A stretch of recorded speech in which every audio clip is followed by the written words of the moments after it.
Olá, tudo bem com vocês? Eu espero que sim. Vou estar aqui para comentar com vocês sobre dois eventos muito importantes mesmo, gente. Acho até que um deles é para comemorar, né? O outro é para lamentar, né? De certa forma, né? Embora em alguns aspectos possamos sim comemorar em virtude de que há uma resistência em curso, né? E essa resistência precisa, na verdade, ser aplaudida, né? Celebrada aqui também e até em virtude disso comemorada também, né? Trata-se da situação que ocorre na Geórgia, né? A tentativa de construir na Geórgia uma segunda Ucrânia, né? Uma tentativa feita pela OTAN, pelo Ocidente. E se há algo para se comemorar neste caso aí, acredito que seja a resistência que os georgianos estão oferecendo neste momento para esta tentativa.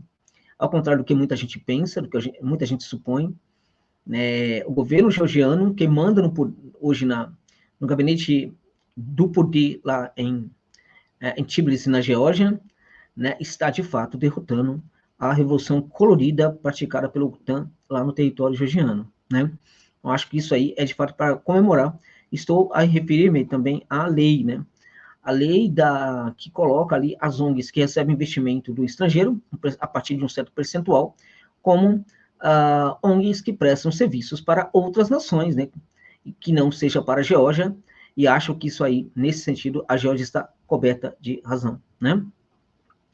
Só que não é isso, não é somente isso. Teve algo muito complicado, e aí eu acho que não é algo para comemorar. Né? O primeiro-ministro da Geórgia alegou, né, que ele foi ameaçado de morte por um representante de uma potência ocidental. Né? Houve um telefonema para ele, né? O covarde não se identificou e o ameaçou de morte. Vamos tratar disso aqui neste vídeo. O outro tema, gente, que eu vou tratar com vocês aqui, este sim, muito para comemorar. Os Kanaks, né, da Nova Caledônia, derrotaram o Macron e a França nos seus protestos contra a lei, né, que praticamente limitava ainda mais os direitos, ampliaria a colonização e a desigualdade no arquipélago do Pacífico Sul, né? E, além disso, neste momento, ainda não há nenhum tipo de desarme, digamos assim, nas mobilizações dos nativos da Nova Caledônia. E isto, por que isso é tão importante assim? Isso é muito importante, assim, em virtude não somente de que eles derrotaram a França, né, mas também em virtude de que, mesmo com o anúncio do Emmanuel Macron de que não iria, né, não seguiria com o projeto de lei, né, enfim, que igualaria aos franceses praticamente com os nativos e praticamente derrotaria qualquer possibilidade de independência da ilha em algum momento. Macron já alegou que não vai seguir com esta lei, e a vitória, neste caso, na minha opinião, não está apenas neste ponto aí, no fato de que os canacas conseguiram derrotar essa lei, mas no fato de que eles não abaixaram a cabeça e seguem em mobilização. O que querem os canacas neste momento? Olha, é muito provável que queiram ir até o fim, até a autonomia total do arquipélago que fica no Pacífico Sul. Isso, de fato, é muito interessante, né? E é também, sim, uma derrota para a França, porque a declaração do Macron se insere dentro até de um certo constrangimento, né? Em virtude da colossal derrota que foi imposta pelos Kanaks para as tropas francesas e também para o governo francês lá na Nova Caledônia. Então, são esses dois assuntos que eu quero tratar com vocês aqui, e espero que vocês tenham paciência para a gente tocar uma reflexão sobre tudo isso aí. Muito obrigado pela gentileza da participação aqui neste canal, muito obrigado pela construção deste canal. Chegamos aí a mais de 26 mil inscritos, vamos tentar construir os 27 mil, para depois chegarmos aos 30 mil inscritos neste canal.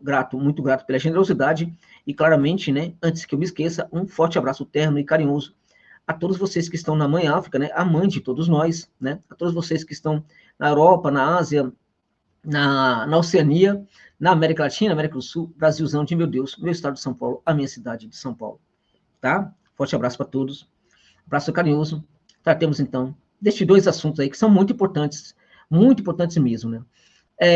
Tocando aqui, inicialmente, né, sobre a questão do governo, né, da Geórgia, né? O primeiro-ministro da Geórgia, ele fala que o primeiro-ministro da Geórgia acusou a UE de chantageá-lo com ameaça de assassinato, gente.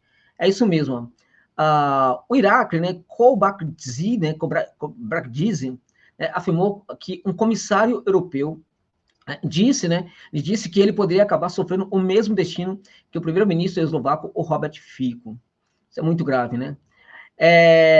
Que sobreviveu claramente a uma tentativa de assassinato na semana passada. Numa publicação feita no Facebook, o Kobach-Dizem, né, ele disse que o comissário não se identificou e avisou durante um telefonema recente que o Ocidente tomaria, aspas, né, uma série de medidas, né, fechando aspas, contra ele se o seu governo levasse adiante uma lei que exige que ONGs estrangeiras na Geórgia divulguem o seu financiamento, né?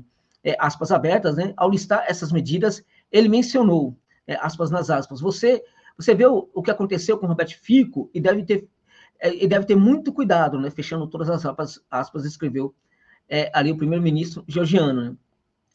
Fico foi baleado, como você sabe, várias vezes quando se reunia com apoiadores fora de uma reunião, né, do governo, né, e sabe-se que aquele que o atingiu era um manifestante pró-OTAN, um manifestante em pró também da liberação o mais rápido possível de valores para a Ucrânia, para que a Ucrânia enfrentasse a Rússia, também casado com uma refugiada ucraniana pró-Ocidente, né, russofóbica, né? Então, esse senhor aí que atentou contra a vida do Fico foi certamente um agente, alguém contratado, sim, pelo Ocidente aí para eliminar o primeiro-ministro da Eslováquia, né?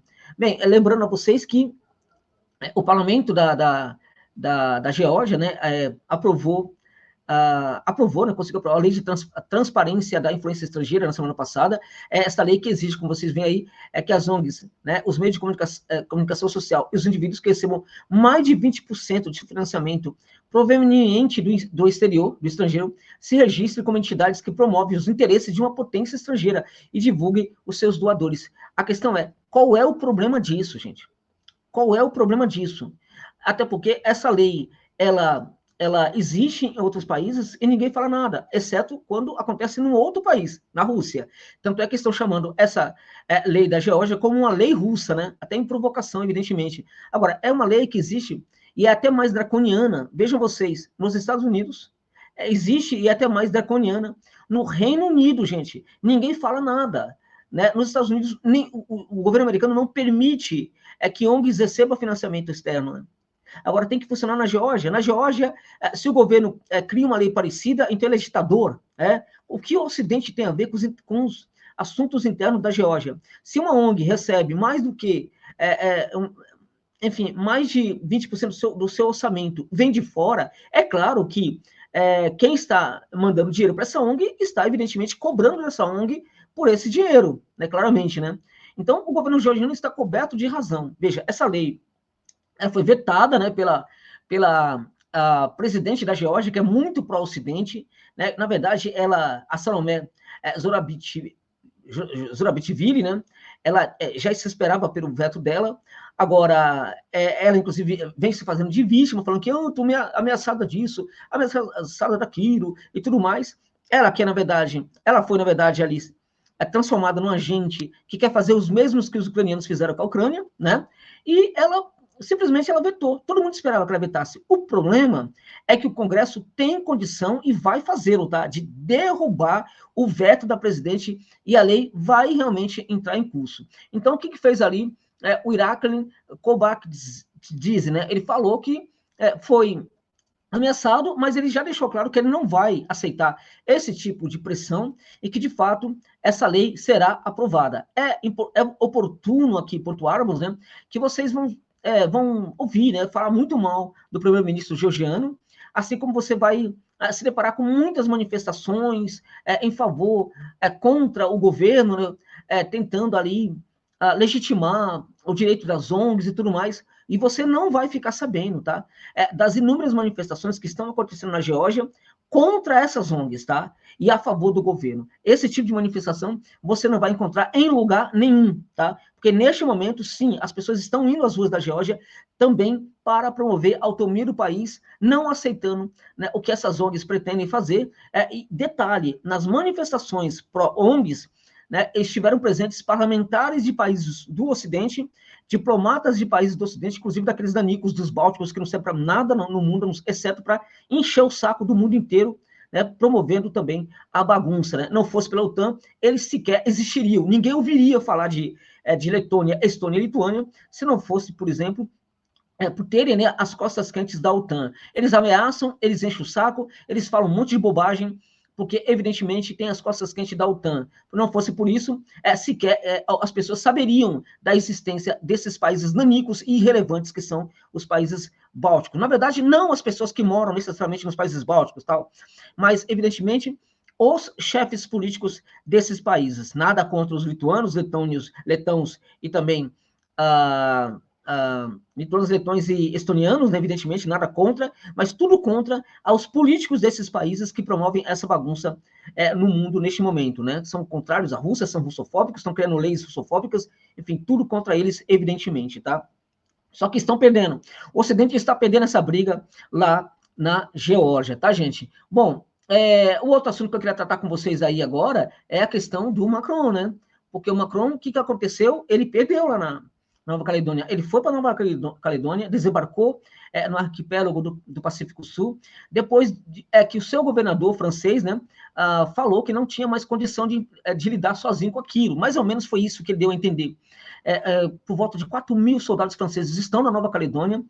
O Macron mandou essa tropa para reprimir brutalmente os canaques, né, sem nenhuma conversa, só que a coisa saiu de tal forma do controle que os próprios canaques, né, chegaram a pedir para alguns dos seus, né, que se apaziguasse um pouco, que tomasse cuidado, enfim, tal, porque a coisa estava saindo realmente muito fora do controle, né. Então, o que ocorre? O Macron chegou lá e, de cara, ele falou que ele não vai levar para frente a lei, né, que, segundo a qual francês com mais de 10 anos no país, ele pode votar em absolutamente tudo. Deixando claro, não é somente em termos de referendo que os canaques perderiam, também em termos de políticas mesmo dentro da Nova Caledônia, políticas sociais, né? Há uma desigualdade monstruosa hoje no país, né? Monstruosa. Os franceses vivem como reis. Algum tempo atrás, a França começou a promover a ida de franceses para a Nova Caledônia. Esses franceses têm vidas de reis, eles ganharam muitos prêmios, muitos benefícios do governo francês para morarem na Nova Caledônia. Foi a primeira etapa desse projeto da França de controlar completamente ali os nativos, né? E a segunda etapa foi esta lei que os canaques derrubaram a partir da sua mobilização. Então, o que acontece? Os canaques começaram, né, algum tempo atrás, fazer um trabalho interessante, que é o trabalho de politização daqueles canaques que vivem em cidades muito longe de Númia, né, e também em pequenas ilhas do arquipélago, né? Essas pessoas sequer sabiam que haviam referendos, tá? E os canaques começaram um projeto de politização dessas pessoas. Ao mesmo tempo, a França, entendendo que isso estava acontecendo, adotou essa prática de enviar franceses para o local e, no segundo momento, quando a coisa ficasse muito ameaçadora, né, criar essa lei que foi justamente a que criou agora. O Macron, diante da bagunça, diante da confusão, há muita devastação na ilha, muita destruição, muitos veículos queimados, muitas instituições ali que foram... Enfim, a coisa fugiu completamente do controle. Há mais de 30 soldados franceses que estão feridos, né? Esconde-se o número, mas sabe-se que pelo menos 4 franceses... soldados franceses já faleceram, né? E mais de 30 deles estão feridos, né? Fala-se no número de mortos, aí também estão escondendo isso, mas há o número de mortos dos canaques também. Mais de 300 canaques estão presos neste momento. Alguns foram libertados, né? Mas sob uma vigilância cruel, né? A situação fugiu completamente do controle das autoridades. Ora, a França não pode enviar mais tropas para Nova Caledônia, porque vamos combinar que para uma população em torno de 300 mil habitantes, né, 4 mil soldados, né, lidando com uma capital com a população irrisória, já seria, em tese, o suficiente, já que a França também conta com as próprias forças policiais do local, né? Só que não está funcionando, né? Então, o que fez o Macron? Percebendo que a coisa estava fugindo de controle, ele falou que ele quer a paz, quer que todo mundo se entenda, que a paz volte ao local, né, para as pessoas se desmobilizarem, que a lei não vá para frente, que teremos essa reflexão em outros momentos, dando a entender que depois essa lei pode voltar. Né? Agora, qual é a questão aí? A questão é que os canaques, percebendo a sua força, não se desarmaram. Claramente que o Macron tinha ali como objetivo, né, desmobilizar os canaques, né? Isso não funcionou, gente. Eles não se desmobilizaram, eles continuam em luta contra as tropas francesas, neste momento exigindo, né, que essas tropas que vieram da França para atacá-los, para reprimi-los, saiam do local, e neste momento tudo indica que os canaques vão lutar pela sua independência. Já há um constrangimento no governo Macron em relação a toda a repressão, porque o mundo começa, em alguns lugares, evidentemente, começa a falar sobre isso. Agora, o mais interessante é que a ONU nada fala, né? A ONU não fala absolutamente nada. A ONU é uma entidade que existe até para ajudar no processo de descolonização, gente. É isso mesmo. E a França é a maior potência colonial do mundo. A França tem 10 colônias nos dias atuais, além da Nova Caledônia, a Polinésia Francesa, Guadalupe, Martinica, Reunião, Mayotte, São Martin, né, aqui no Caribe, São Bartolomeu, Guiana Francesa, São Pedro e Miquelau. Todas essas ilhas são colônias, todos esses lugares são colônias francesas, né? Em muitos deles, as pessoas querem independência, e a França se nega a oferecer. É a maior potência colonial, maior até do que o Reino Unido, que tem 7 colônias, que os Estados Unidos, que tem 2, Holanda 2, Dinamarca 1, né, que é a Groenlândia, e o Marrocos, que ocupa de forma criminosa o Saara Ocidental, né? Assim como, vamos combinar, Israel, que também ocupa a Palestina e coloniza aquele local, né? Então, é a maior potência colonial de direito, mas também tem outras colônias, de fato. A França controla inúmeras nações africanas através do franco CFA, gente. Então, tudo que é arrecadado, vamos lá, tudo que era arrecadado, por exemplo, no Níger, antes do governo do Níger, né, fazer a distribuição dos recursos, esses recursos iam para a França, eram coletados pelo governo francês, né, pelo Banco Central da França, né, e aí a França retirava aquilo que lhe era de direito, né, o que era de direito da França? Nada, mas ele retirava absolutamente tudo que era de direito e entregava uma quantia ínfima, irrisória, né, para o Níger, para Burkina Faso, para o Mali e para outros países, como o Senegal, que a coisa continua dessa mesma maneira até hoje, né? E assim por diante. A França controla a economia desses países, controla a inflação desses países, a França controla, né, o movimento bancário desses países, a França controla completamente essas nações, deixando claro que a independência não aconteceu, de fato, nesses países africanos, né? Não aconteceu, de fato, embora de direito, mas a gente sabe que isso não existe. Então, é uma vergonha o que faz a França no mundo. É uma vergonha. Né? É uma potência criminosa, que pratica um colonialismo criminoso, né? Não é à toa que Níger, Burkina e Mali romperam, né? Que outros países também vão romper com a França, já estão começando a fazer, como é o caso do Senegal, né? E a França teve essa derrota na Nova Caledônia, que pode sim seguir com as manifestações dos canaques e levar até mesmo a um processo de independência da ilha. Seria uma outra grande derrota para esse inexpressivo cretino desse Macron, né, que é um dos piores líderes que a França já teve, embora os melhores líderes da França em todos os tempos também nunca foi gente boa. A gente nunca pode chamar, por exemplo, que os anteriores a Macron, os grandes estadistas franceses, tivessem algum tipo de, enfim, algum tipo de sensibilidade com os problemas dos seus colonizados. Muito longe disso, né? Não dá para salvar nenhum, né? Agora, evidentemente que o Macron está longe de ser, por exemplo, um Mitterrand, né? Nunca foi e nunca vai ser, né? Ele é um nanico perto do Mitterrand, né? Agora, é impressionante como ele imagina que é o que não é. Ele acha que engana os canaques, né? Tentando desmobilizar os canaques, né? Para depois, provavelmente, até mesmo reprimir ou, possivelmente, no futuro, injetar essa lei novamente aí, goela abaixo dos nativos da Nova Caledônia. Só que não conseguiu seu objetivo, porque os canaques conseguiram vencer a França nessa batalha e pode também vencer a França numa outra batalha ainda mais complexa, né? Que ainda se processa na ilha neste momento, que eles não se desmobilizaram, que é a batalha pela independência da Nova Caledônia. Portanto, não deixa de ser uma boa notícia, porque um país que sofre por o colonialismo de uma metrópole, né, uma metrópole insensível, de uma metrópole dominadora, repressiva, bandida, canalha, né? Essa nação está tentando se libertar e, neste momento, mostra muita força para conseguir a sua autonomia diante de uma potência europeia, que é a França. E a dona ONU não vai falar absolutamente nada. Sabe por quê? Porque para a ONU, a Nova Caledônia não importa. né? Para a ONU, vários países aí do sul global, não importa, que dirá um país como a Nova Caledônia, né, que é tão pequeno, escondido no Pacífico Sul, né? Mas os Kanaks parece que já não aceitam mais, né, esperar ajuda, a benevolência dos outros, né? Os Kanaks estão lutando agora pela sua própria autonomia e, neste momento, eles mantêm uma correlação de forças positiva em relação às forças francesas lá na ilha de Nova Caledônia. Então, é isso, espero que essa luta leve à independência e autonomia total deste país do Pacífico Sul.